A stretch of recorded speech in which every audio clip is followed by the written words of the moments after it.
ang Presidential Broadcast Service. Radyo Pilipinas. Radyo Publiko ng Bagong Pilipinas para sa Bagong Pilipino.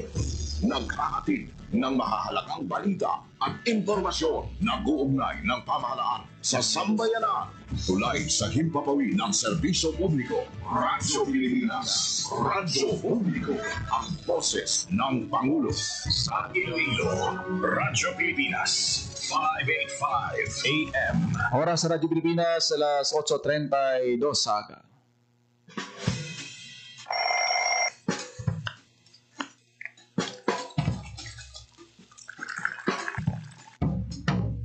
Aga sa Iloilo. Masako. Magahod. Mabagsik. Panibagong adlaw pagkatapos ng paghuway sang gabi antes. Bago nga paglaom. Isa naman kapag limakas sa matahong nga palaabuton. Iloilo Morning, ang programa kaupod ninyo sa pamahaw kunaga. Magadulong sa labing ulihi nga balita, mga istorya halin sa Iloilo, kag iba niya bahin sang rehiyon, mga ginahuluhang balan, kag mga trending topics sa social media. Ululupod naton at tubangon ang maayo nga aga. Magpamati na sa Iloilo Morning. Diri sa 585 kHz sa AM band sa inyong mga radyo. Radyo Pilipinas Iloilo, the only government radio station in Western Visayas.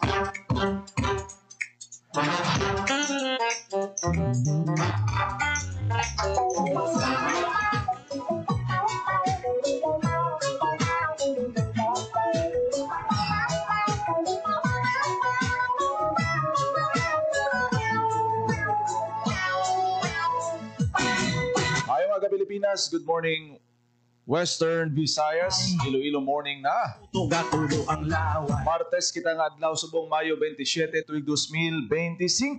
Ay, hinday. Medyo mapulo pa ang aton siniya nga palibot diri sa may syudad sang Iloilo, pero kagabi nabatyagan ang mabaskog nga pag-ulan sa pila ka mga lugar sa syudad kag amuman sa mga kaingod naton nga kabanwahanan sa probinsya. Panglakat. Madami itulog kun ang pagbubo sa ulan do manaya-nayam. Ang imong nasyon. Nagapahamuok sang katulugon kag nakapabugnaw sang aton siniya nga palibot. Ay,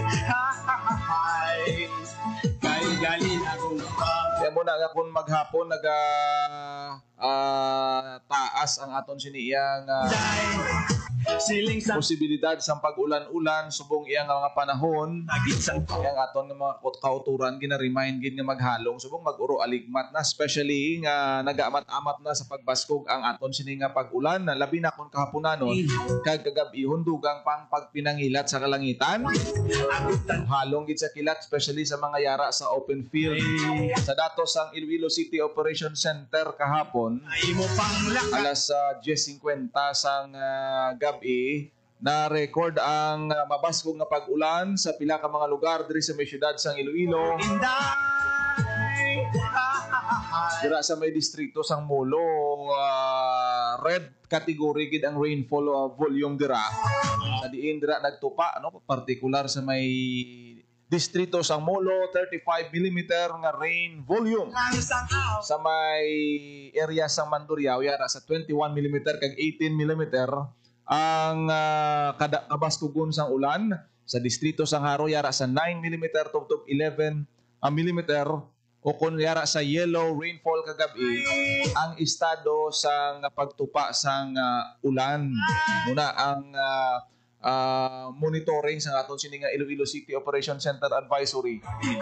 Ang imong nasyon. Kag sa pila ka mga lugar kasubong sang Leganes, Pavia, baskog man mga ulan sa mga kaiping naton nga kabanwahanan. So kabay pa nga nadugang-dugangan ang mga supplies ng tubig sa mga talamnan nga dugay na nga ginapangamuyo gid sang aton pila ka mga mangungo.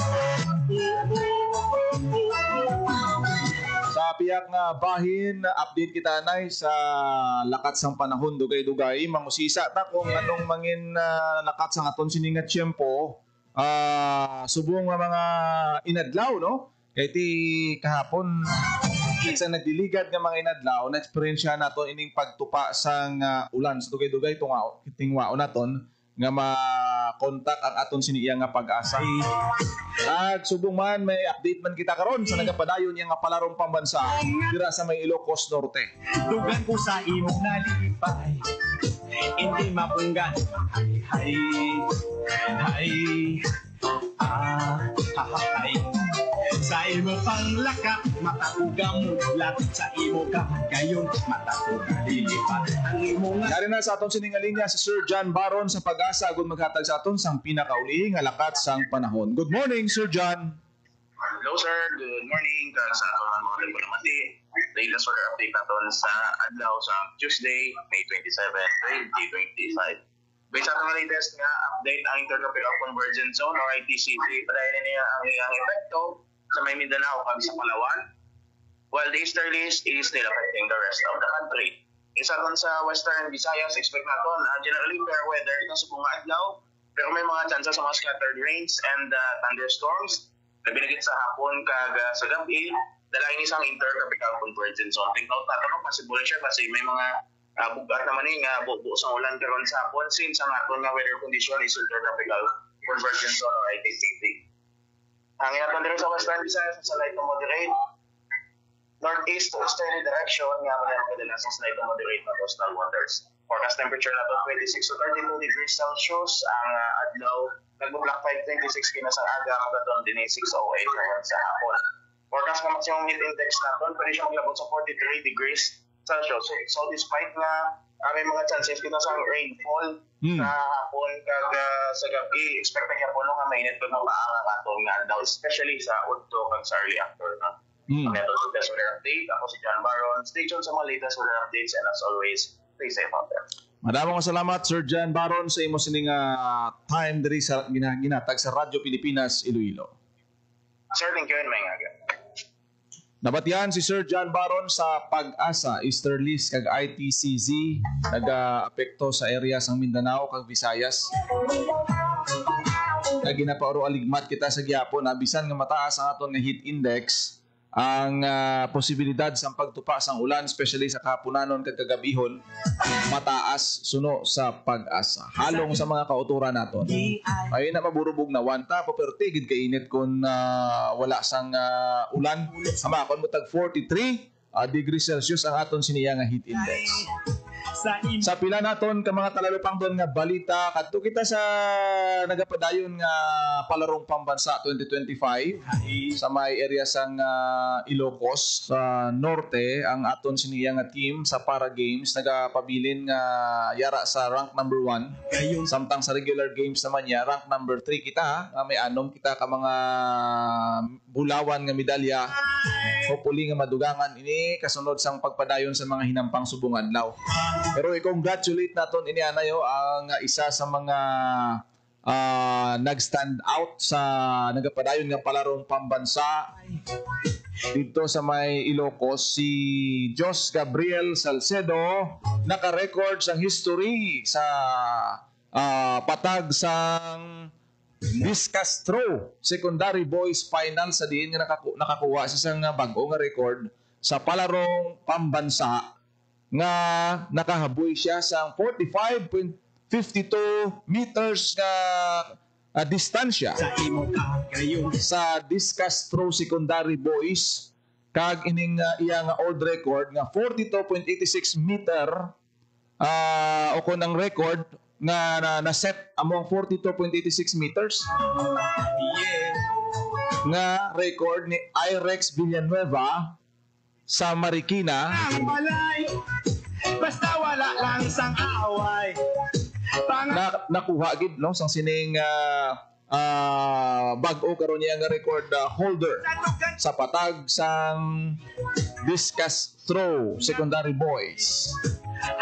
Jos Gabriel Salcedo, congratulations gid sa aton siniya nga team.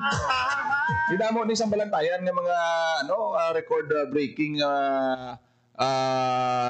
dira sa may palarong pambansa. At sa dugang pagid nga mga hinampang tiara man sa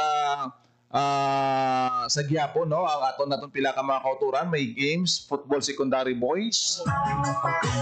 Ang mga taas tsansa naton nga makakuha amo ning football, baseball nga ti ginadominar sa aton siniya nga Team Western Visayas. Hopefully ang sa volleyball secondary sa girls iti gina depensahan no sang Western Visayas ang corona o ang gold medal sa sining nagapadayon yang palarong pamansa. Sa dugang pa nga mga update, tutok lang kamo sa aton siniya nga Facebook page kita gina-post naton ang resulta sang nagapadayon nga mga aktibidad kag ginampang sa palarong pambansa dira sa may Ilocos Norte. Sa pihak nga bahin sa iban pa naton nga mga talalupang doon nga balita bago lang matapos ang aton siniya nga national elections, nagpagawa na sa schedule ang Commission on Election sa mga aktibidad sa SK election kay wala pa man ni although damo ga sila nga base ko naman postpone pero as of now suno sa COMELEC nga padayon ng ila sila calendar of activities sa maabot nga barangay and SK election sa Disyembre na. Ang voters registration suno sa COMELEC is yara sa magaumpisa sa July 1 tubtob July 11 para sa barangay and SK candidates naton nga gusto mag-file o kung magpadlagan ang voters registration sa mga gusto magboto sa barangay and SK election tanimo nagaedad dira taga 17 anyos o 18 anyos no. Ang mga manog SK pwede ka mo kaparehistro sa maabot nga July 1 to July 11. Ang mga 18 anyos kag 15 tubtob 17 anyos naman para sa SK. Sa October 1 tubtob October 7 magasugod ang filings ng Certificate of Candidacy para sa mga kandidato. October 1 to October 7 1 week. Kag October 27 tubtob December 31 amo ang o November 31 ang election period. November 20 to November 29 campaign period. Kag sa December 1 ang target nga barangay and SK election. Lapit na lang ginapahanom do mga aton sini nga mga kauturan sa sini nga mga petsa para nga makaparehistro kamo sang temprano kag may baluan ninyo sa mga kandidato makaplano kamo kung ano ang inyong mga pagpanghanda sa maabot yang barangay and SK election sa bulan sang Disyembre. Basta wala lang sang away. Dasig lang no, dasig lang ng 3 years. Hopefully nga madayon ini. Ipabor bala kamo nga dayon na sa December. Ang ukon masiling nga ang iba naton makutura naga-propose nga i-postpone may mga kasubong sina nga proposal pero hopefully suno sa COMELEC nga ini ang ila ginahandaan kag kabay pa nga madayon kag tayuyon para nga maka-set naman kita sang bag-o naton nga mga leaders, mga barangay officials kag SK officials sa subong iya nga tuig.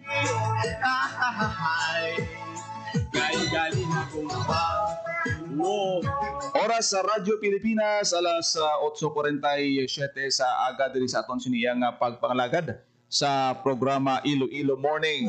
Sa pihak nga bahin nagapahanumdum gid ang aton siniya nga Iloilo City Government kag Iloilo City Police Office sa aton sining mga kauturan labi na sa mga motorista nga medyo doblihon, triplihon pa naton ang paghalong, especially nga nagataas ang numero sa mga vehicular accident nga na-record sa aton nga mga dalanon as of May 2025, hindi ta magsala, May 10, 2025, naka-record na ang aton sini nga Iloilo City Police Office ang 12 ka mga nagkalamatay bangod sang vehicular accident. Amo gining gina-remind gid sa aton mga kauturan nga hindi magpadaso-daso ka magpadasig sang pagpadalagan, especially kung madanlog ang dalanon, nagaulan, kung kisa gulpi ang ulan, ang mga mahilig magkarira sa karsada. Sa record sa aton sini Iloilo City Emergency Response Team nga ining 12 deaths as of May 10. Mataas kung ikumpara sa nagligad nga tinuig o kung 2024 kag dapat nga mangin ano kita no, mangin mahinalungon sa aton sini nga dalan. Defensive driving ang aton nga kinahanglan. Pag-drive nga hindi yara ka sa impluwensya sa makahulubog nga ilimnon. Kag wala ka sang helmet, wala ka sang protective gear.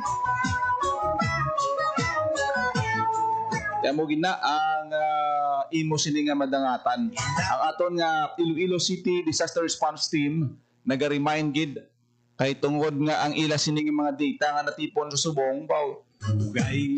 masiling naton nga maka-alarma kagkabay pa nga ang number nga ning 12 deaths nga ni maga-serve ni nga reminders sa aton mga kauturan Hindi mapunggan. Maghay-hay.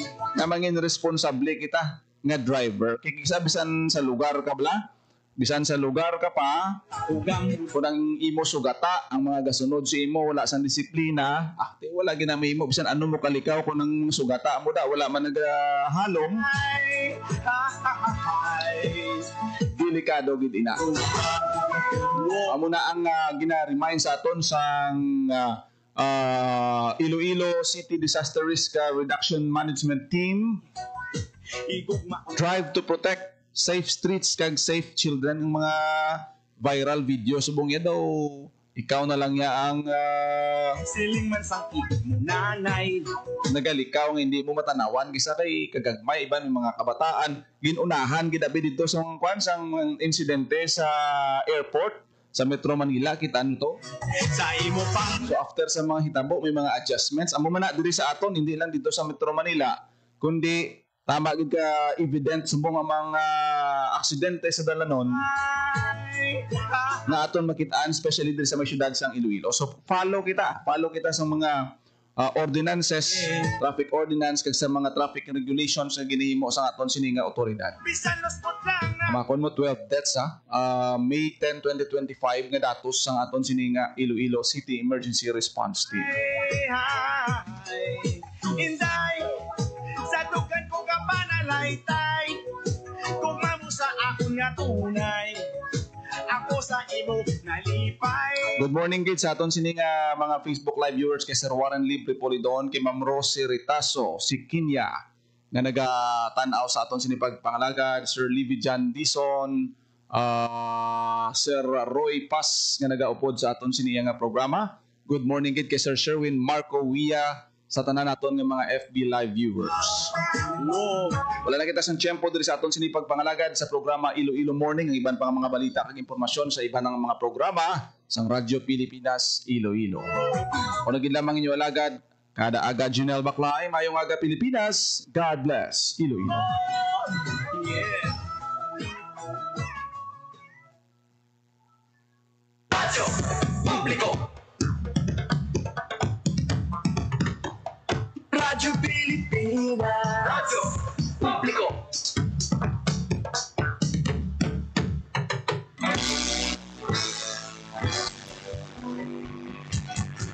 Mahalagang mga balita, napapanahong impormasyon. Kami ang inyong gabay, pag may bagyo at sakuna. Serbisyo ng gobyerno, kapag may nangangailangan. Mga proyekto ng Pangulo, damang-dama ang pagmamahal niya. Tulay ng mga hinaing, ang problema ng bayan ating lulutasin. Tulay sa himpapawid, tulay ng pagbabago. Radyo Pilipinas, ng bagong Pilipinas. Radyo Pilipinas, ng bagong Pilipino. Mga proyekto ng Pangulo, damang-dama ang pagmamahal niya. Radyo Pilipinas, ang boses ng Pangulo.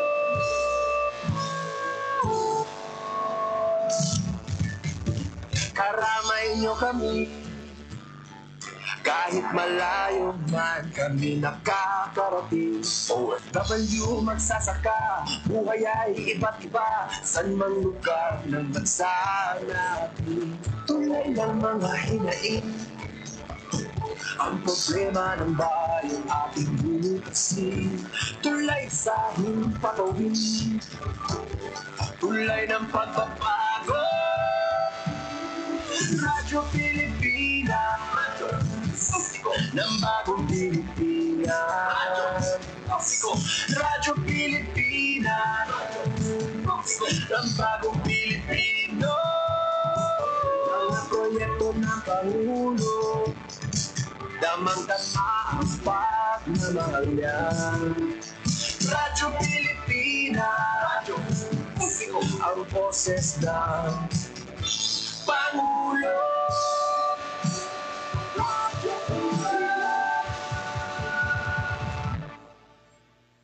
Radyo Pilipinas, Radyo Publiko, Radyo Pilipinas.